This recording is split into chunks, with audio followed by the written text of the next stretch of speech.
The aroma of sizzling barbecue ribs filled the backyard, mingling with the cheerful laughter of children darting across the freshly mowed lawn. It was the kind of picture-perfect scene you'd expect to see in a suburban paradise. A family celebrating their new beginnings in a neighborhood they hoped would finally feel like home. Ethan Bennett, a towering figure with broad shoulders and a calm, confident demeanor, flipped burgers at the grill. His easy smile reflected the pride he felt in the life he had worked tirelessly to build for his family. Beside him, his wife Camille moved with an effortless grace, chatting animatedly with guests and offering her signature warm wit to everyone around her.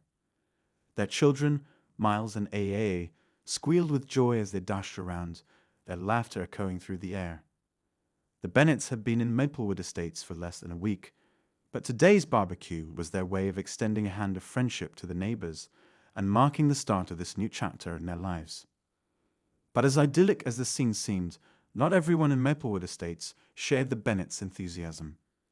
3 houses down, behind thick lace curtains, Gerald Whittaker stood at his window, arms crossed tightly over his chest. His lips pressed into a thin, disapproving line as he watched the comings and goings at the Bennetts' home. Gerald had lived in this neighborhood for decades, priding himself on what he called traditional values. To him, the sight of the Bennetts' lively barbecue was an unwelcome disruption to the quiet order he believed defined Maplewood Estates. He muttered under his breath, his eyes narrowing at the sight of the growing gathering. More guests arrived, parking their cars along the street and exchanging cheerful greetings. Gerald's unease boiled into outright frustration. "This is a quiet neighborhood," he grumbled, his voice barely audible over the distant hum of laughter. "We don't need all that noise and chaos." Determined to put an end to what he saw as a disturbance, Gerald stormed into his kitchen, picked up his phone, and dialed 911. "Yes, I'd like to report a disturbance," he said, his tone sharp with indignation. "There's a large, noisy gathering at 104 Briarwood Lane. Someone needs to come out and take care of it." Hanging up, he returned to his post at the window, a smug satisfaction creeping across his face. He felt certain his call would remind the newcomers of their place. Back at the barbecue, Ethan handed a plate of food to Marcus, a fellow officer and old friend, who laughed at one of his jokes about work. The gathering buzzed with joy, and for Ethan, it was everything he had envisioned for their new start. But as the sun dipped lower in the sky, the sound of tires crunching on gravel drew Ethan's attention to the front yard. A police car had pulled up to the curb, and while its lights weren't flashing, the sight of it sent a ripple of unease through the crowd. Ethan's heart sank, though he kept his composure. Years of working in law enforcement had taught him to stay calm under pressure. Setting down his spatula, he wiped his hands on a towel and walked toward the driveway. The officer, a young man named Riley, stepped out of the car. Ethan recognized him immediately. He had mentored Riley during his early days on the force. "Good evening, sir," Riley said, his voice professional but tinged with hesitation. "We received a noise complaint about a gathering that might be getting out of hand. I just need to check things out." Ethan nodded, a polite but firm smile on his face. "No problem, Officer Riley. We're just having a family barbecue. Everything's under control here." He gestured toward the backyard, where the scene was nothing short of wholesome. Children playing, adults chatting, and a relaxed atmosphere all around. Before Riley could respond, a sharp voice cut through the moment. "That's them." Gerald Whittaker had stepped out of his house and was making his way toward the officer. His face was twisted with disapproval, and his voice carried an unmistakable edge. "That's the family causing all the noise." Ethan clenched his jaw, his patience tested, but his demeanor unshaken. This wasn't the first time he had encountered someone like Gerald, but that didn't make it any easier to endure. Camille stood in the distance, watching with a mixture of concern and quiet resolve. "This is a respectable neighborhood," Gerald snapped, gesturing wildly toward the Bennetts' home. "Not some circus." Ethan stepped forward, his voice calm but firm. "Officer Raleigh, as you can see, this is a family gathering. We're not breaking any laws, and the music isn't loud enough to disturb anyone beyond a couple of houses. Riley lived between the two men, his posture shifting uncomfortably. "Sir," he said, addressing Gerald, "everything appears to be in order here. I'll file a report, but there's no need for further action." The crowd began to relax, sensing that the situation was under control. But Gerald wasn't finished. "You're just going to let them get away with this?" he demanded, his voice rising. "They need to learn to follow the rules." Ethan took a deep breath, stepping closer to Gerald. His gaze was steady, his voice low but resolute. "We are your neighbors," he said, each word deliberate. "We're not going anywhere, and we deserve to be treated with the same respect as anyone else." For a moment, Gerald faltered under Ethan's unwavering gaze. He muttered something under his breath before retreating to his house, slamming the door behind him. As the police car pulled away, Ethan turned back to Camille, who joined him on the porch. She placed a reassuring hand on his arm. "You handled that perfectly," she said softly. Ethan let out a long breath, the weight of the confrontation still heavy in his chest. "I don't know about that," he replied. "But I'm not going to let someone like him make us feel unwelcome." The barbecue continued, though the mood had shifted. Conversations resumed, and children's laughter returned, but a sense of unease lingered. Ethan couldn't shake the feeling that this wasn't the end of the story. Unbeknownst to Gerald or anyone else in the neighborhood, Ethan carried a secret that would soon turn the tables in a way no one could have anticipated. The sun had fully set, and the barbecue's laughter and chatter softened as people began to gather their belongings and say their goodbyes. Ethan stood by the front porch, shaking hands and exchanging kind words with each guest as they left. Camille was inside, tidying up the kitchen with Miles and AA reluctantly helping, their energy from the day's excitement finally winding down. The neighborhood had grown quiet again, but Ethan's mind was anything but calm. He leaned against the porch railing, staring out into the dark street. Gerald's reaction wasn't surprising, but it still stung. He had dealt with prejudice in various forms throughout his life, but it never got easier. It was always the subtle jabs, the veiled words, the way people like Gerald looked through you instead of at you. Ethan had learned to keep his emotions in check over the years, especially as a police captain. His job required calm in the face of chaos, but when it came to his family, the stakes felt higher. Camille joined him on the porch, 2 steaming mugs of tea in hand. She passed one to Ethan, then leaned against the railing beside him. For a moment, neither of them spoke, letting the cool night air settle around them. Camille broke the silence first. "Do you think this is going to get worse?" she asked, her voice low but steady. Ethan took a sip of his tea, considering her question. "I hope not," he said after a pause. "But we're not going to let him, or anyone else, push us out. We belong here just as much as they do." Camille nodded, but the worry in her eyes lingered. "It's not just Gerald, though," she said. "I've seen the way some of the other neighbors look at us. Not all of them, but enough to make me wonder if we'll ever really be part of this community." Ethan placed a reassuring hand on her shoulder. "Give it time," he said. "People like Gerald thrive on fear and division, but there are good people here too. We've just got to keep showing them who we are." Camille smiled faintly, though her concern didn't completely fade. Ethan's optimism was one of the things she loved most about him, but even she knew that optimism had its limits. She glanced down the street toward Gerald's house, where the windows were dark and still. "He's not going to stop, though," she said softly. "You know them, right?" Ethan followed her gaze, his expression hardening. "Let him try," he said firmly. "We're not going anywhere." Inside the house, Miles and AA were sprawled on the living room floor, sorting through their toys as they half listened to the low hum of the TV. AA, the younger of the two, was still bubbling with energy, reenacting parts of the water balloon fight from earlier in the day. Miles, who was starting to grow into his role as a responsible older sibling, rolled his eyes but couldn't hide his grin. "You think Dad's mad about that guy?" AA asked suddenly, looking at his brother. Miles shrugged. "I don't know. Dad doesn't get mad like normal people. He just gets quiet. AA tilted his head, considering this. I think he should have yelled at him. That guy was mean. Miles leaned back against the couch, crossing his arms. Dad doesn't yell. He's a cop. He uses his words. AA thought about this for a moment before nodding. Yeah, but I think words are boring. Upstairs, Ethan was in the study, scrolling through his phone. He had a habit of checking the neighborhood app late at night, a habit that Camille often teased him about. But tonight, he wasn't looking for updates about lost pets or lawn care tips. He was looking for signs of Gerald's handiwork. Sure enough, a new post had appeared, written anonymously, but with a tone Ethan recognized immediately. Some families don't seem to understand the meaning of neighborhood harmony, the post read.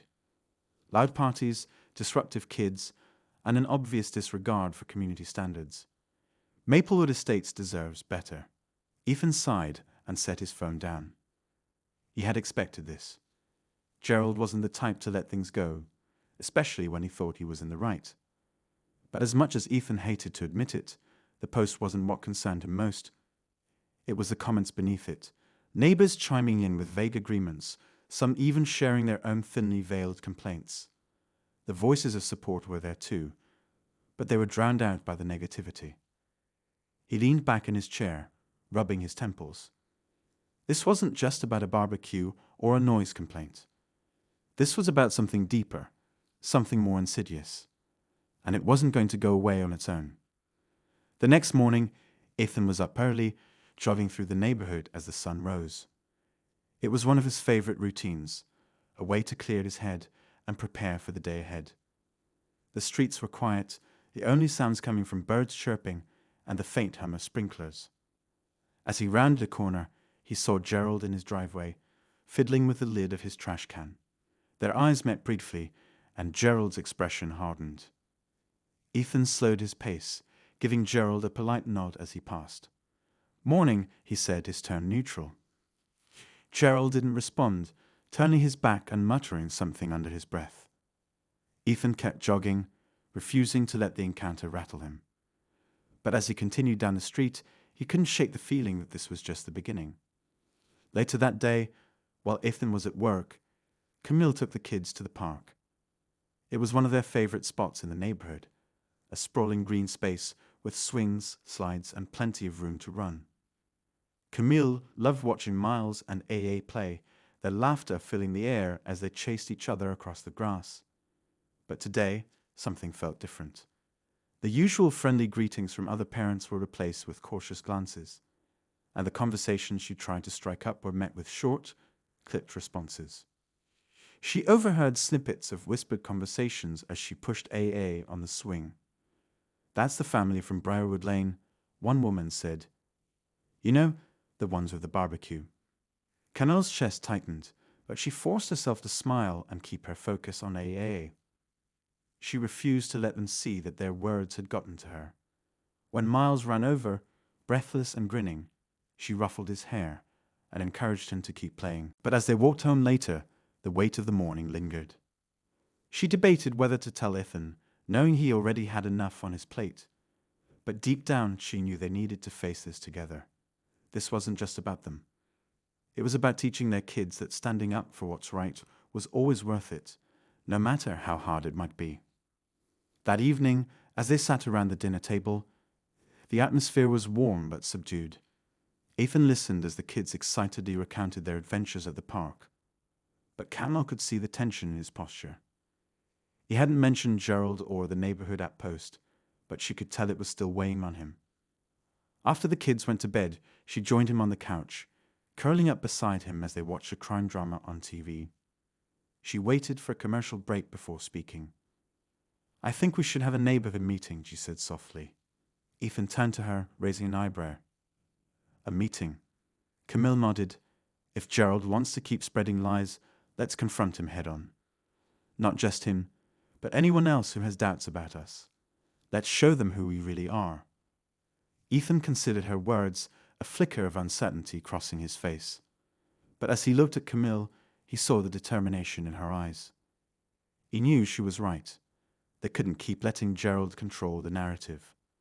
All right, he said finally, Let's do it.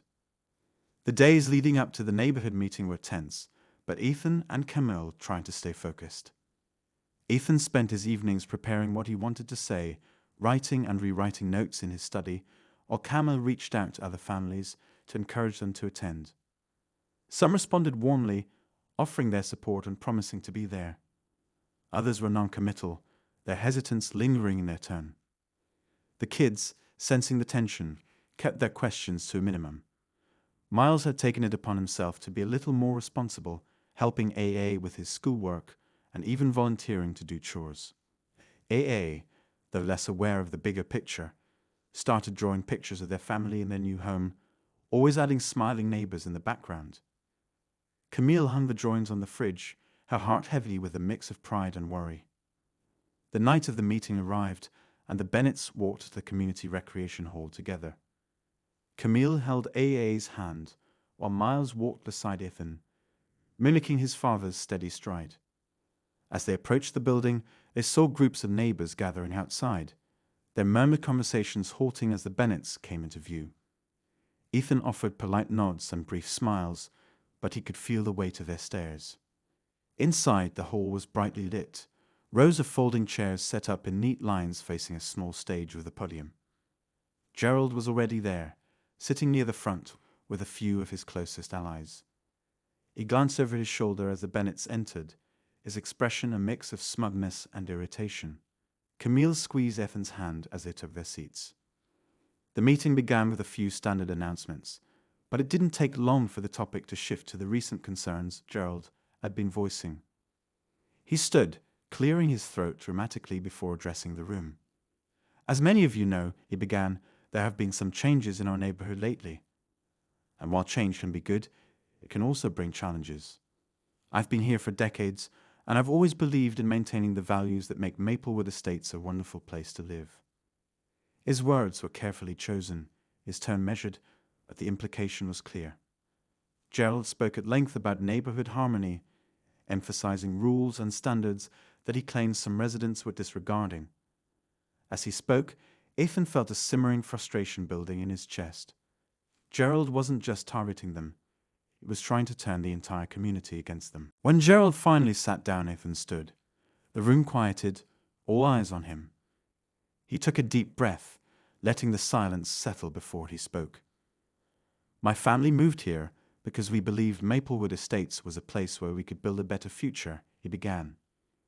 We've worked hard to become part of this community, and we've met some wonderful people. But it's clear that not everyone sees us as equals. His voice was calm, but there was an edge of emotion that made his words resonate. He talked about their efforts to connect with their neighbors, to contribute to the community, and to raise their children with respect and kindness. He didn't directly call out Gerald, but his message was clear. We're not here to cause trouble, Ethan said, his gaze sweeping across the room. We're here to live, just like all of you, and I hope that over time we can prove to those who doubt us that we belong. The room was silent for a moment before a few people began to clap. The applause grew, hesitant at first, but gaining strength as more neighbors joined in. Gerald's expression darkened, but he said nothing, his arms crossed tightly over his chest. As the meeting ended, several neighbors approached the Bennetts, offering words of support and encouragement.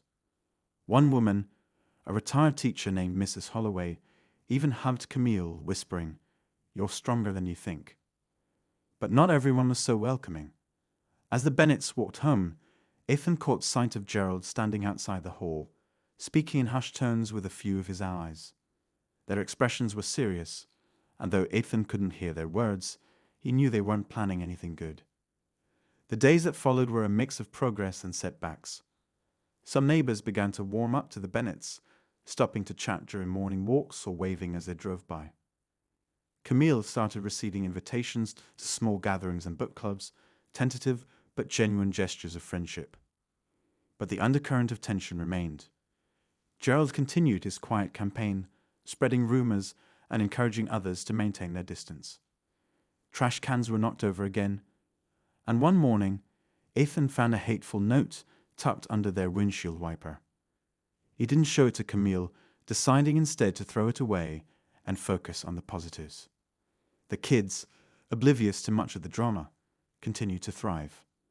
Miles joined the local soccer team and quickly became a favorite among his teammates. AA started planning another water balloon fight, insisting they invite all the kids in the neighborhood this time. Camille couldn't help but smile at their resilience.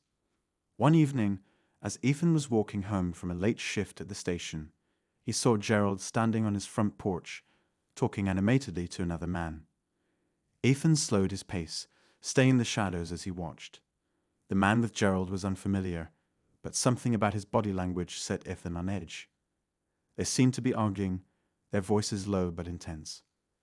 Ethan made a mental note to keep an eye on Gerald. He didn't want to jump to conclusions, but he couldn't shake the feeling that something was brewing. And whatever it wasn't going to end with passive-aggressive flyers or anonymous notes. As he walked up his driveway, Ethan glanced at the warm glow of the lights inside his house. He could see Camille in the kitchen, helping AA with his homework, while Miles lounged on the couch, flipping through a book. It was a simple, quiet scene, but it filled Ethan with a renewed sense of determination. No matter what Gerald or anyone else tried, he wasn't going to let them take this from his family. They had come to Maplewood Estates for a fresh start, and they were going to fight for it, together. As the days passed, the sense of unease in the neighborhood grew sharper. For every neighbor who extended kindness to the Bennets, there were others who seemed influenced by Gerald's quiet but persistent efforts to paint them as outsiders. Ethan and Camille noticed subtle shifts in behavior. A warm smile replaced by a curt nod, casual conversations that ended abruptly when they approached. The strain weighed on them, but they tried to shield their children from it, refusing to let the negativity define their new home. One evening, Ethan returned from work later than usual. The house was quiet when he stepped inside, save for the soft hum of the dishwasher and the faint murmur of the TV in the living room. Camille was sitting on the couch, her expression unusually serious. She gestured for him to join her, and he immediately sensed something was wrong. "Look at this," she said, handing him her phone. On the screen was a photo of their house, taken from an angle that suggested it had been snapped from the street. Below it was a caption. Asterisk, some people just don't know their place. Asterisk. Ethan's jaw tightened as he read it. The post had been shared anonymously in a private neighborhood group, but its intent was clear. It wasn't just a passing comment, it was a deliberate attempt to stir up division. "Who sent this to you?" Ethan asked, his voice low but firm. "Mrs. Holloway," Camille replied. "She thought we should know. She said there's been more of this, but people are afraid to speak up." Ethan exhaled slowly, his mind racing. This wasn't just about Gerald anymore. Whoever was behind the post had taken things to a new level, and the implications were unsettling. He looked at Camille, who was trying to maintain her composure, but couldn't hide the worry in her eyes. "We can't let them win," she said quietly. "We've worked too hard to let this break us." Ethan nodded, his resolve hardening. "We won't, but it's time we start pushing back." The following weekend, the Bennets decided to host another barbecue. This time, it wasn't just about meeting their neighbors. It was a statement. They invited everyone, making a point to personally deliver invitations to the families they hadn't connected with yet. Camille even baked extra desserts, and Miles and AA helped decorate the backyard with streamers and balloons. As the day of the barbecue arrived, Ethan felt a mix of anticipation and apprehension. Would people show up? Or had Gerald's influence already done irreparable damage? To their relief, guests began arriving early in the afternoon. The first few were neighbors who had already shown support. But soon others followed, some with hesitance, others with cautious curiosity. Camille greeted each family warmly, making introductions and offering refreshments. The sound of laughter and conversation gradually filled the air, mingling with the aroma of grilled burgers and hot dogs. Ethan kept a watchful eye on the street. He wasn't expecting Gerald to show up. If anything, he suspected the older man would be watching from his window, stewing in frustration. But as the barbecue hit its stride, Ethan noticed something that made his stomach knot. A group of unfamiliar men lingering near the corner of the street. They weren't dressed like neighbors coming to join the party. Their postures were tense, their expressions unreadable. Ethan's instincts, honed from years on the force, told him they weren't there for the food or the company. He stepped away from the grill, his movements casual but purposeful. Camille noticed and followed him, her brow furrowing as she saw where he was looking. "Who are they?" she whispered. "I don't know," Ethan replied, keeping his voice steady. "But I'm going to find out. Stay with the kids." As he approached the group, one of the men stepped forward, his hands shoved into his pockets. He was tall, with a sharp jawline and an air of defiance that matched his smirk. "Can I help you?" Ethan asked, his tone firm but measured. The man's smirk widened. "Just taking a stroll," he said, his voice dripping with mock innocence. "Nice party you've got there. A little lively for this neighborhood, don't you think?" Ethan's eyes narrowed. He wasn't about to be baited, but he wasn't going to back down either. "It's a family gathering," he said. "Nothing out of the ordinary." The man shrugged, glancing over Ethan's shoulder toward the backyard. Some people might see it differently. Before Ethan could respond, the man's phone buzzed. He pulled it out, glanced at the screen, and chuckled. "Well, enjoy your party," he said, turning to leave. The others followed, their movements deliberate and slow, as if daring Ethan to stop them. Ethan watched them go, his gut telling him this wasn't the end of it. As he turned back toward the house, he saw Camille standing on the porch, her expression tense. "Who were they?" she asked as he joined her. "I'm not sure," Ethan admitted, "but I don't think they're just here for a stroll." The rest of the barbecue went on without incident, but the shadow of that encounter lingered. Ethan couldn't shake the feeling that something bigger was brewing, and it wasn't just Gerald anymore. There was a pattern to all of it: the anonymous posts, the subtle acts of sabotage, the men on the corner, and Ethan was determined to get to the bottom of it. Later that night, after the guests had left and the kids were asleep, Ethan and Camille sat on the porch, the cool night air wrapping around them. "We can't let this escalate," Camille said. "We need to figure out what's going on before it gets worse." Ethan nodded, his mind already working through the possibilities. "We will," he said, his voice resolute. "But we have to be smart about it. Whoever's behind, this isn't just trying to intimidate us. They're trying to make us feel like we don't belong. And I won't let that happen." As they sat in silence, the faint sound of a car engine broke the stillness. Ethan glanced toward the street and saw a vehicle creeping past their house, its headlights dimmed. He made a mental note of the license plate, his instincts on high alert. The tension was reaching a boiling point, and Ethan knew the moment of reckoning was drawing near. Whatever was coming, they would face it together. But as the car disappeared into the night, Ethan couldn't shake the feeling that the true battle was just beginning. The air in the neighborhood seemed to grow heavier with each passing day, as if the tension had seeped into the very streets and homes. Ethan found himself more vigilant than ever, scanning every unfamiliar car, every passerby lingering too long near their house. Camille, always the optimist, trying to keep their routine as normal as possible for the kids. But even she couldn't ignore the growing unease that crept into their lives like an unwelcome guest. A week after the barbecue, Ethan was returning home from his morning run when he spotted something unusual near the edge of their yard. It was a piece of paper, folded and weighed down by a small rock. He picked it up cautiously, his pulse quickening as he unfolded it. The note was scrawled in uneven, hurried handwriting. Asterisk leave all you can. You don't belong here. Asterisk. Ethan's jaw tightened as he stared at the words. It wasn't just a threat. It was personal, calculated. He glanced around, half expecting to see someone watching, but the street was eerily quiet.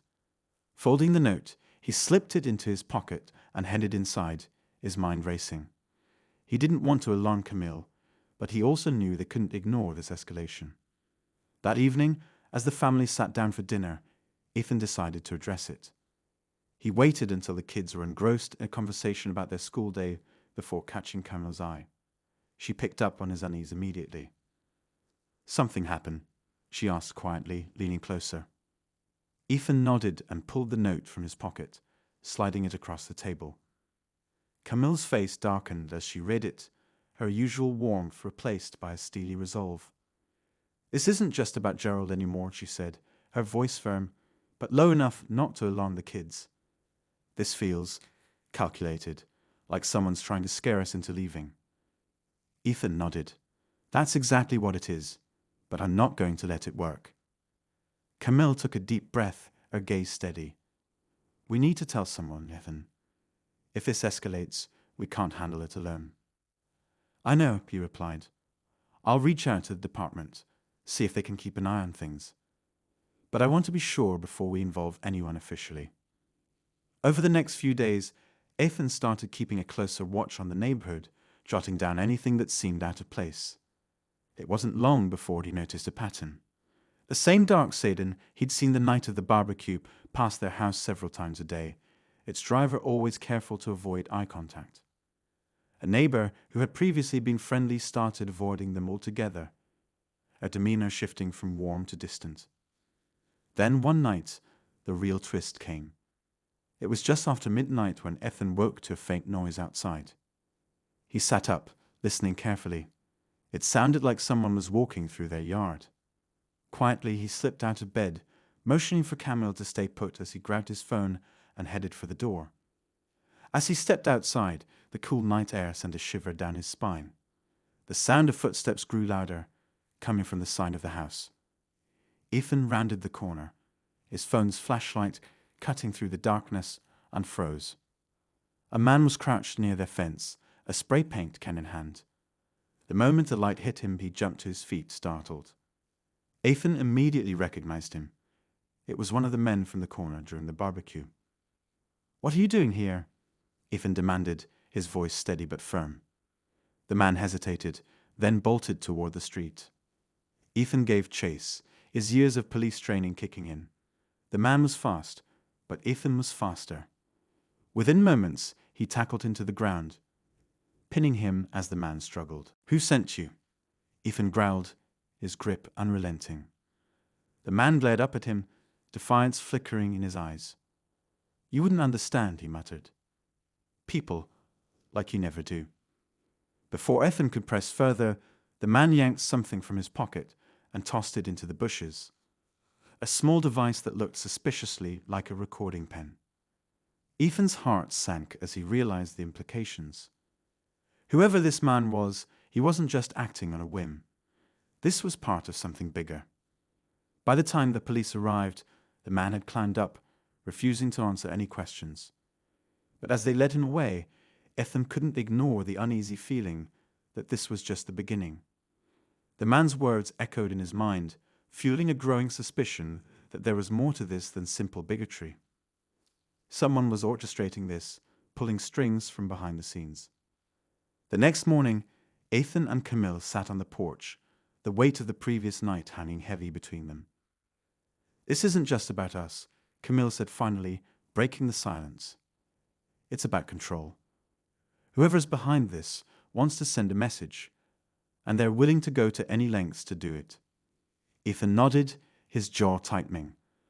"Then we'll send our own message. We're not backing down. Not now. Not ever." But even as he spoke the words, Ethan couldn't shake the feeling that the battle ahead would test them in ways they couldn't yet imagine. The stakes were higher than ever, and the truth, whatever it was, felt closer than ever to being revealed. The days following the man's arrest were a whirlwind of tense moments and unanswered questions. Ethan found himself replaying the encounter in his mind, dissecting every word, every gesture. The device the man had tossed into the bushes was now in the hands of the authorities, and Ethan was growing restless, waiting for answers.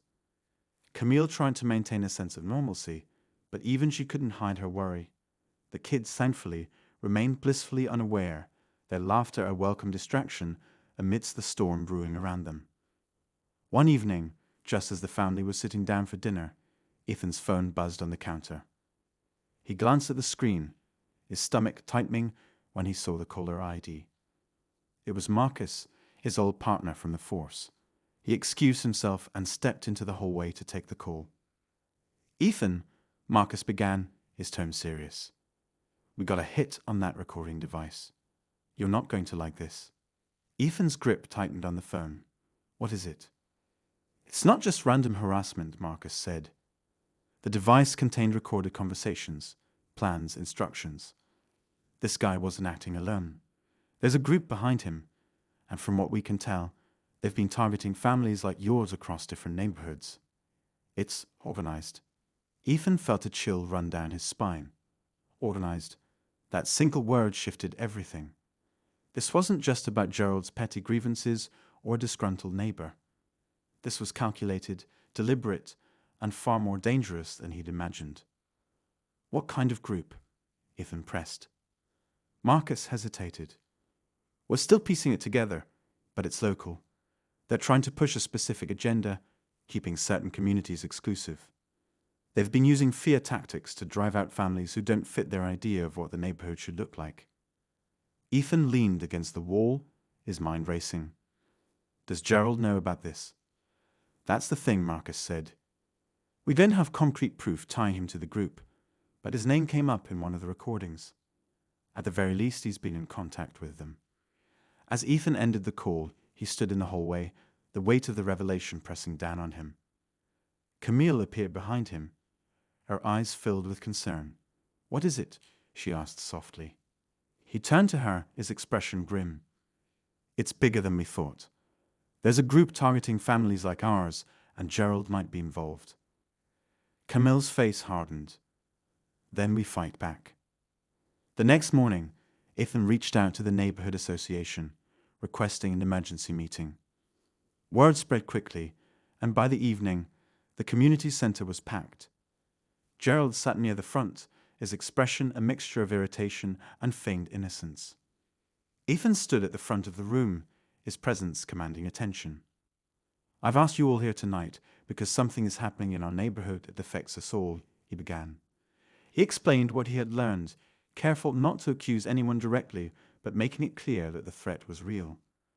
The room buzzed with murmurs, neighbors exchanging uneasy glances. I know some of you have heard rumors, Ethan continued, but this isn't just about noise complaints or differences in lifestyle. This is about a coordinated effort to divide us, to make us fear each other, and we can't let that happen. Gerald stood abruptly, his face red with anger. This is ridiculous, he shouted. You're trying to turn the neighborhood against me with baseless accusations. Ethan met his gaze calmly. I never mentioned your name, Gerald. The room fell silent as Gerald's outburst hung in the air. The implication was clear, and for the first time, the cracks in Gerald's facade were visible. Just as tensions reached their peak, the doors to the community center swung open, and Marcus entered, accompanied by two other officers. They carried folders and a projector, ready to present the evidence they had gathered. As they played snippets of the recordings, gasps echoed through the room. The voices were unmistakable, the plans chilling their clarity. But the final twist came when a familiar voice rang out from the speakers. It wasn't Gerald. It was someone Ethan hadn't suspected at all. A neighbor who had always been polite, even friendly. The room turned to look at her, shock and disbelief written across their faces. She stammered, trying to explain, but the recordings spoke for themselves. Ethan watched as the room erupted in outrage, neighbors confronting her and others who had been complicit. Gerald, now visibly shaken, sank into his chair, realizing his position was crumbling. By the end of the night, the group's network was exposed, and those involved were taken into custody. Gerald's role, while less direct, was enough to isolate him from the community he had tried so hard to control. As Ethan and Camille walked home that night, hand in hand, they felt a sense of closure. The road ahead would still have its challenges, but they had faced the storm and come out stronger. They knew they had made their mark on Maplewood Estates, not just as neighbors, but as a family that stood united, unshaken by fear. Ethan glanced at Camille, a small smile playing on his lips. You were right, he said. We fight back. And we win, Camille replied, her voice filled with quiet determination.